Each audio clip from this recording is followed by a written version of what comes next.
Bonjour. Nous avons vu dans les séquences précédentes que les sédiments pouvaient être transportés par charriage le long du lit ou en suspension dans l'écoulement. Dans cette leçon, nous allons nous intéresser particulièrement au charriage et essayer de déterminer les conditions à partir desquelles les grains sont arrachés du lit et mis en mouvement par l'écoulement. Les grains dont il sera question sont non cohésifs et répondent aux hypothèses rappelées ici. Il s'agit donc de grains relativement grossiers, comme ceux que l'on retrouve dans le lit de la rivière Cavaillon en Haïti ou de la Meuse en Belgique. Par contre, les sédiments fins comme ceux qui se sont accumulés dans la retenue de Wuxi à Taïwan ne sont pas considérés ici, car ils présentent un caractère cohésif. La distribution granulométrique des sédiments est représentée sous la forme d'une courbe, comme celle qui est illustrée ici, sur laquelle on retrouve les différentes classes de grains.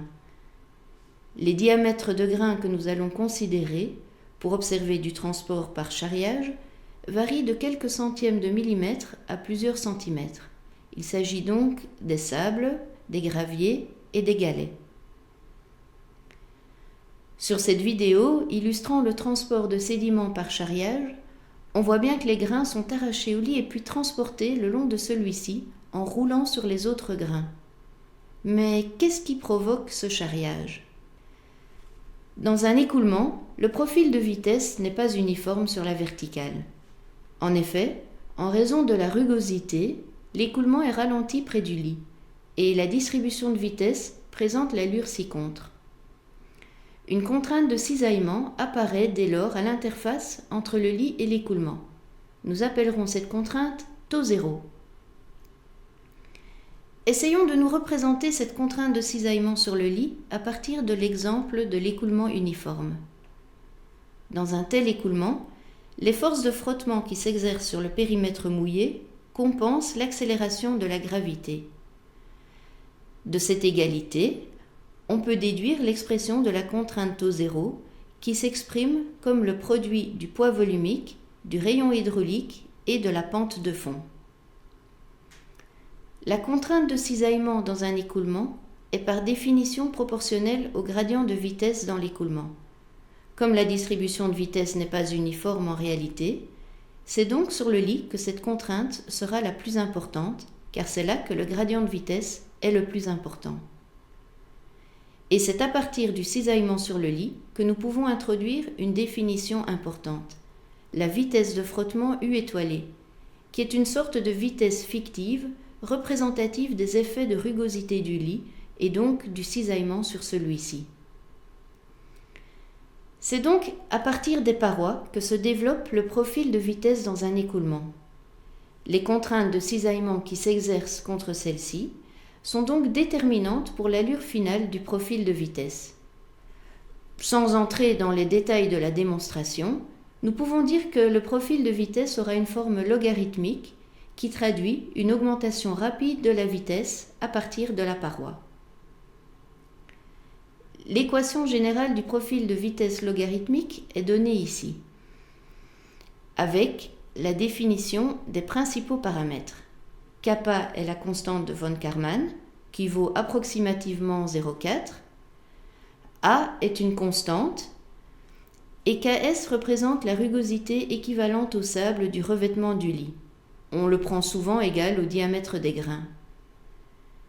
Le facteur Ki, quant à lui, dépend de la rugosité du lit, Ks, et du nombre de Reynolds étoilés, dont nous verrons la signification d'ici peu. Le facteur Ki prend des valeurs comprises entre 0,4 et 1,4 et sera souvent considéré comme égal à 1, ce qui est le cas dans des écoulements sur lit rugueux, comme le sont les rivières naturelles. Enfin, on retrouve dans l'expression du profil de vitesse U étoilé, la vitesse de frottement définie précédemment. Cela nous montre bien le lien qu'il y a entre le profil de vitesse et le cisaillement sur le lit, déterminé par la valeur de U étoilé. Au vu d'une telle expression, on peut se demander s'il existe un lien entre cette vitesse et la vitesse moyenne de l'écoulement, telle que nous avons appris à la calculer au moyen de la formule de Manning-Strickler. Si l'on considère l'expression du profil logarithmique, on peut simplement l'intégrer sur la profondeur de l'écoulement pour obtenir une nouvelle expression logarithmique elle aussi. Il nous reste donc à vérifier si cette nouvelle expression nous permet de retrouver des résultats que nous avons obtenus avec la formule de Manning-Strickler. Voyons cela sur un exemple. Considérons un écoulement uniforme dans un canal rectangulaire. Connaissant le débit, la pente de fond et la rugosité, on peut, à partir de la formule de Manning, calculer la profondeur uniforme, qui vaut ici 3,53 m. On en déduit la vitesse moyenne, qui vaut 1,42 mètres par seconde. Nous disposons également de tous les éléments pour calculer U étoilé.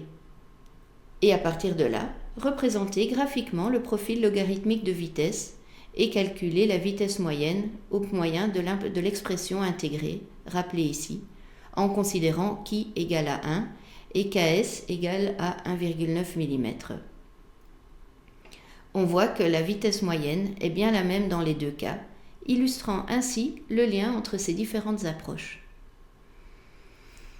Il est maintenant temps de revenir au seuil de transport des sédiments. Pour le définir formellement, nous aurons besoin d'encore quelques variables auxiliaires, qui sont les nombres adimensionnels de la sédimentologie. Pour trouver ces nombres, on utilise le théorème de Buckingham, connu aussi sous le nom de théorème Pi. Nous n'allons pas faire ce développement en détail, mais simplement décrire les nombres qui en sont issus. Le premier résultat de l'analyse dimensionnelle est le nombre de Reynolds sédimentologique ou Reynolds étoilé. On voit bien qu'il s'agit d'un nombre de Reynolds, une vitesse multipliée par une longueur divisée par une viscosité, nu. Mais ici, la vitesse considérée est la vitesse U étoilée et la longueur caractéristique est le diamètre des grains ou la rugosité équivalente Ks. On trouve ensuite la contrainte de cisaillement adimensionnel, qu'on appelle aussi le paramètre d'arrachement ou paramètre de Shields. On voit bien que ce nombre va être lié à la mise en mouvement des grains. La densité, elle, est donnée par le nombre S, simple rapport des masses ou poids volumiques. Ensuite, le diamètre sédimentologique est le diamètre des grains rendu adimensionnel selon l'expression illustrée ici, qui fait notamment intervenir la viscosité du liquide. Enfin, on peut également exprimer le transport solide sous forme adimensionnelle avec Qs, le débit solide par unité de largeur, exprimé donc en mètres cubes par seconde par mètre ou encore en mètres carrés par seconde. À partir de ces nombres adimensionnels, Shields et ensuite Van Rijn ont représenté graphiquement le résultat de leurs observations expérimentales, mettant ainsi en évidence une contrainte de cisaillement critique à partir de laquelle les grains peuvent être emportés par l'écoulement. Ainsi, pour des grains donnés, on peut calculer le diamètre adimensionnel D étoilé et la contrainte de cisaillement adimensionnel tau étoilé. On peut ensuite reporter le point correspondant sur le diagramme. Si le point représentatif de l'écoulement considéré se trouve sous la courbe de Shields, il n'y a pas d'érosion. En effet, cela signifie que la contrainte de cisaillement exercée par l'écoulement n'est pas suffisante pour arracher les grains au lit. Par contre, si le point représentatif de l'écoulement se trouve au-dessus de la courbe, cela signifie que les sédiments pourront être emportés par l'écoulement. Il est intéressant de constater que dans ce diagramme, l'abscisse est déterminée de manière univoque par le diamètre des grains. L'ordonnée, elle, dépend de l'écoulement. Plus il sera rapide, plus la contrainte de cisaillement qu'il exerce sur le lit sera importante et sera donc susceptible de dépasser le seuil de transport. Enfin, on remarque aussi que le seuil de transport se stabilise vers une valeur constante pour des diamètres de grains importants ou des écoulements à très faible viscosité. Nous voilà arrivés au terme de cette leçon, sans doute un peu ardue.